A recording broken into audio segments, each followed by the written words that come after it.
Hello बच्चों, मैं हूँ बिमला वर्मा, भाषा अध्यापिका, राजकीय उच्च पाठशाला टिक्कर नावडेरा शिमला।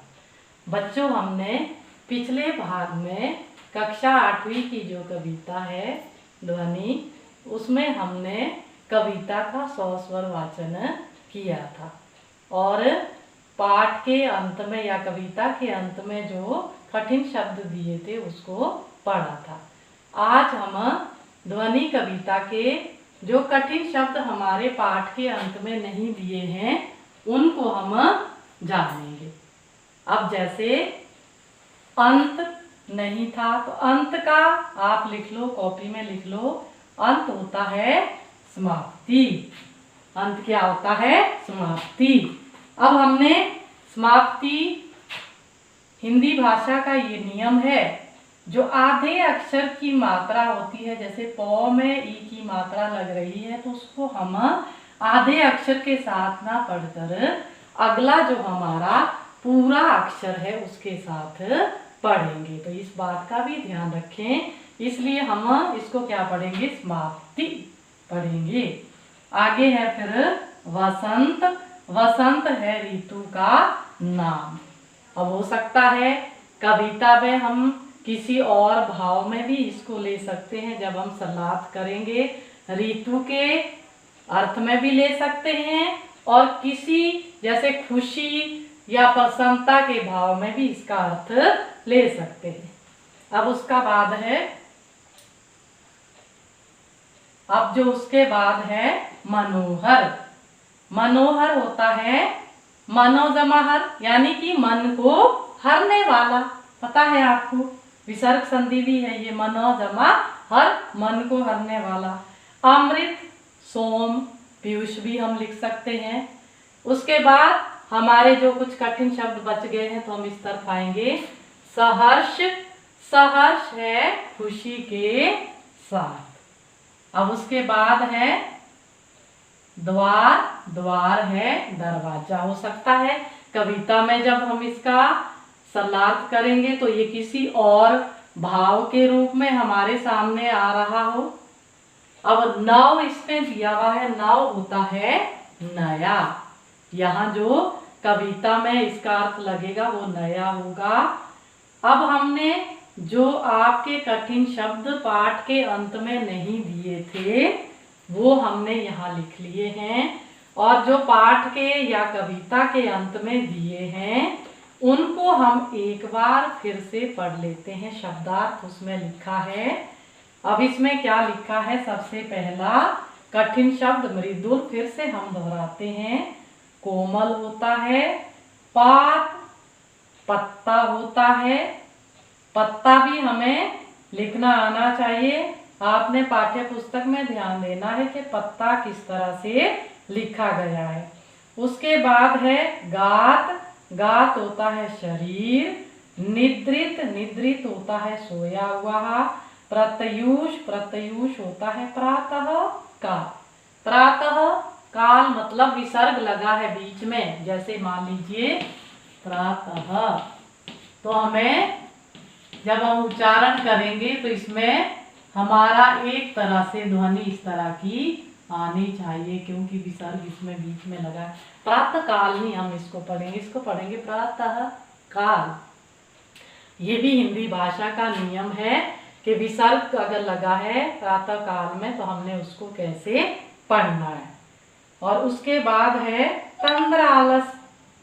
तंद्रा जमा आलस जुड़ा हुआ है, ये दो शब्दों का मेल है ये। नींद से अलसाया हुआ। लालसा, कुछ पाने की चाह भी हो सकता है, अभिलाषा भी हो सकता है और इच्छा भी हो सकता है। अब बच्चों, हमने कविता के जितने भी कठिन शब्द हैं उनके अर्थ हम जान चुके हैं, तो उम्मीद करती हूँ कि आपने ये अपनी कॉपी में भी लिखने और आपने ये समझ भी लिए होंगे। अब कविता का जैसा हमारा शीर्षक है ध्वनि, अब हम इस शीर्षक की ओर जाएंगे। ध्वनि। ध्वनि का मतलब होता है आवाज। अब इसमें कविता में जो कवि की आवाज है वो किस विषय को लेकर है? क्या विषय इन्होंने इस कविता में रखा है? क्योंकि इस कविता में जो हमने सस्वर जब वाचन किया तो पहली ही पंक्ति में वो लिख रहे हैं, अभी ना होगा मेरा अंत। तो अंत तो हमने यहाँ पे समाप्ति के रूप में लिखा है। तो जब आदमी की समाप्ति होती है तो उसका मतलब वो मृत्यु उसको हम कहते हैं। तो अब कवि को ऐसा विश्वास क्यों होगा कि अभी उनकी मृत्यु नहीं होगी? तो इसको हम कविता की व्याख्या में जानेंगे कि कविता को में कवि ने ऐसा क्यों लिखा है और कवि को ऐसा विश्वास क्यों है कि अभी उनकी मृत्यु नहीं होगी, ऐसा उन्होंने क्यों लिखा है। तो बच्चों, ध्वनि आप समझ चुके होंगे, ध्वनि मतलब आवाज। अब इसमें कवि ने एक अपनी जिसको कहते हैं कि बुलंद आवाज रखी है कि अभी उनका अंत अर्थात उनकी मृत्यु नहीं होगी। अब क्यों नहीं होगी ये हमें कविता की व्याख्या करने के बाद पता चलेगा कि अभी उनकी मृत्यु क्यों नहीं होगी।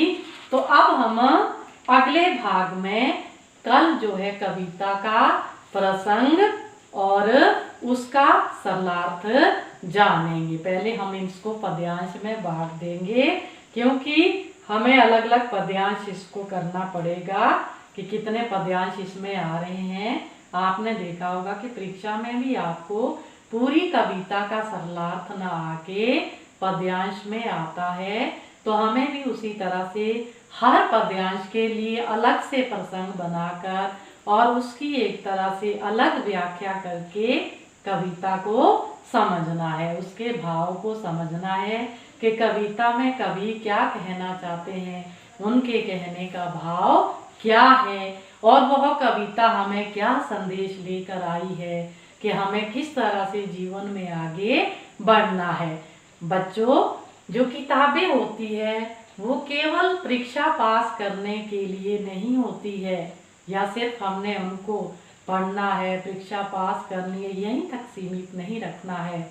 उसका मतलब है कि जो भी हमने कुछ किताबों में पढ़ा है उसको हमने अपने आचरण में अर्थात अपने व्यवहार में ढालना है। तो मैं समझूंगी कि तभी हम पूर्ण रूप से शिक्षित कहलाएंगे। तो बच्चों, आज इतना ही। तो आपने ये कठिन शब्दों के अर्थ जो मैंने लिखे हैं ब्लैक बोर्ड में उसको कॉपी में लिख लेना है और साथ में याद भी करना है, क्योंकि जब हम कविता का प्रसंग सहित सरलार्थ करने वाले हैं तो उस समय यही कठिन शब्द हमें व्याख्या में हमारी मदद करेंगे। तो आज बच्चों इतना ही। धन्यवाद।